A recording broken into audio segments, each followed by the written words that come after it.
Another version said, your partner, the wife of your marriage covenant. And I thought about, okay, what does that look like? What is a companion? And then I looked that up in Webster's, and it says that a companion is one who accompanies another, or you spend a lot of time with. And so, as I was pondering that, thinking about that, okay, she's my companion. He's my companion. Is this someone I really care for? Do they feel like I care for them? Is this someone that they feel like I desire to spend a lot of time with? And that would be that companion. And then it was the covenant. And at least the biblical sense of the covenant is an agreement which brings about relationship of commitment. The covenant of your marriage. You know, again, the covenant, we often think of the vows, better for worse, richer for poor, sickness and health. And as I thought about that, I thought about, okay, this next year, 2020, as we're entering this new year, you know, things may be better. Things may be worse. You know, we might get richer. We might get poorer. You know, there might be sickness involved. You know, there might be health, what the Lord would have. We don't know, but the thing about a lot of those is a lot of times they're based on external circumstances. And the external circumstances, oftentimes we don't have control over what that looks like or what the outcome is going to be. But then in the marriage covenant, you continue on to love, honor, and cherish. And I was thinking about those. The love, honor, cherish, those are more internal.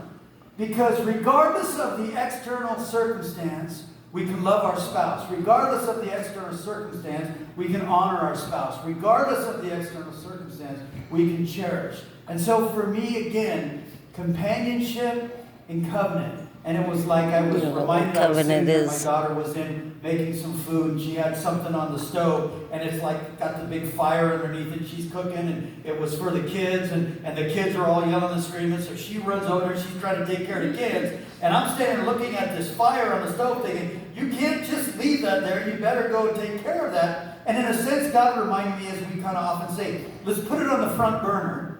Because if it's on the front burner, it's something that we're going to probably pay attention to.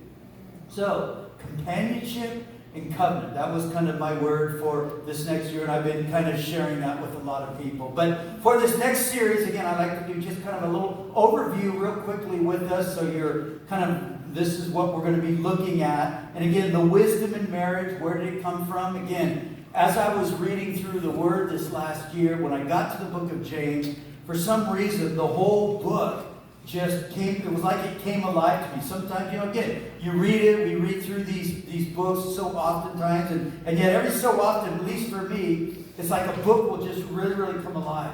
And the book of James kind of did that this last time. And again, I was kind of fascinated that so much of it was about wisdom. There in chapter 1, and again, it's something, every time I have a counseling session or I'm praying with somebody, it's something that I pray. You know, where it says, if any of you lack wisdom, let him ask God, and he will give it gracefully, liberally. And so I'm always praying, Lord, give me that wisdom. And you know, again, Solomon, who one of the wisest guys, that was his prayer. You know, God said, hey, you know, tell me what you want, and I'll give it to you. And he said, you know what, God, I just want wisdom from you to help govern your people. And then God said, hey, because you didn't ask for riches and wealth and long life, I'm going to give you all of that anyways that goes along with that. But then there in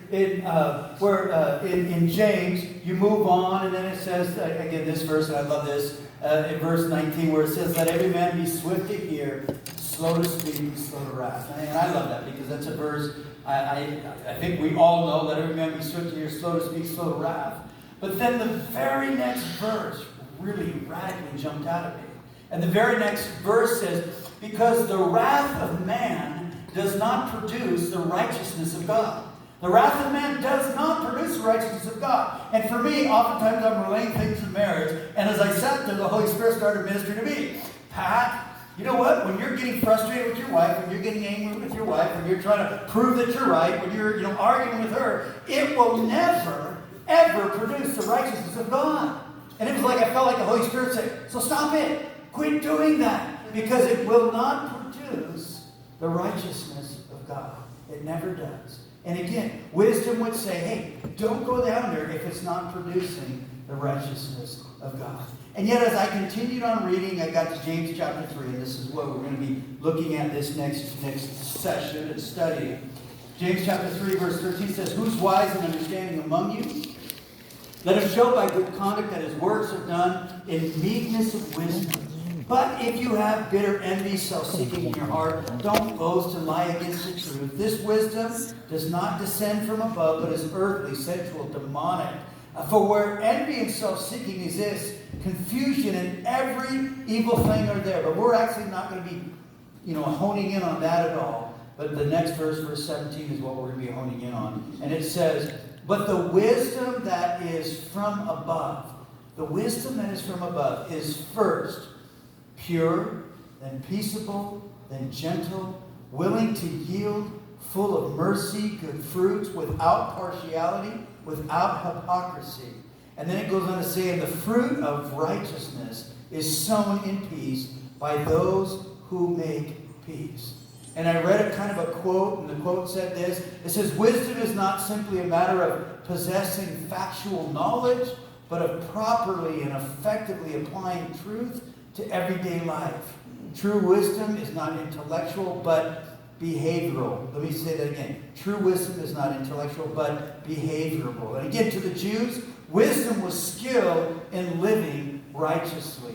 The kind of wisdom a person possesses will be revealed by the kind of life he or she lives. And again, for me, I always feel like God is saying, "Okay, Pat, kind of raise the bar up, raise the bar up, raise the bar up." Proverbs, written by Solomon, he says this. He says, "The fear of the Lord is the beginning of knowledge, but fools despise wisdom and instruction."